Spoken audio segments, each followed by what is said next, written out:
My neighbor asked to use my washing machine, but she actually wanted to move in. She demanded food, complained about my cooking, and basically refused to leave my house until her own husband had to drag her out. Yesterday, my neighbor flagged me down to ask if she could use my laundry machine because hers was broken. I said sure, thinking I was just being a good neighbor. While she was gathering her clothes, I made grilled cheese sandwiches for myself and my son. When she came over, I showed her the machine, and instead of leaving, she followed me into the kitchen. Then things got weird. She asked if she could have a grilled cheese.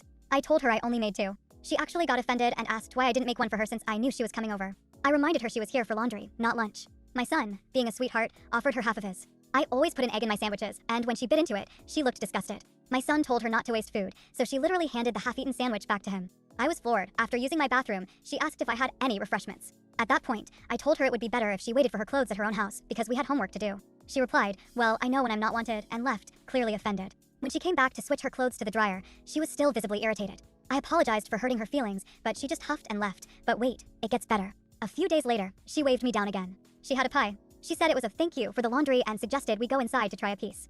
I tried to use my son's nap time as an excuse, but she just said, "Great. We can eat pie while he sleeps." I decided to try a different tactic. I suggested she invite her husband over too, hoping that would deter her. Nope.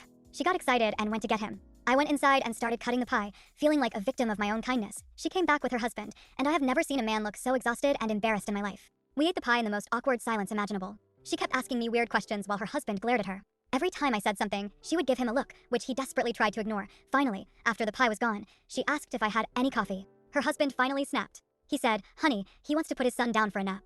Let's go home." She insisted, "Oh, he doesn't mind." Her husband literally grabbed her by the elbow and said, "He minds," while leading her out the door. She was still arguing that I didn't mind until the door finally closed behind them. Honestly, I think I'm in love with her husband. Seeing his reaction made me realize she's not malicious. She's just incredibly bored and has zero social cues. It's annoying, but at least I know she's not a serial killer. So, AITAH for kicking her out the first time, or is she just the world's most awkward neighbor?